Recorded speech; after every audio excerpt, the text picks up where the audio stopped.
اور اس کو ترمذی اور نسائی نے روایت کیا ہے۔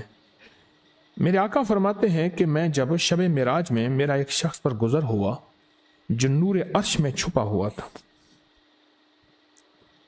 عرش کے نور میں اتنا ڈوبا ہوا تھا، خود چھپا ہوا تھا عرش کے نور میں۔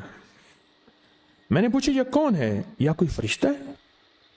فرمایا نہیں۔ میں نے کہا تو پھر یہ کون ہے؟ فرمایا ایک انسان ہے، جب دنیا میں تھا تو یاد خدا اسے اس کی زبان پر تر و تازہ رہتی تھی، اس کا دل مسجد میں لگا رہتا تھا، آج اللہ کے حضور یہ نور عرش کے نور میں اتنا ڈوبا ہے کہ خود چھپ گیا۔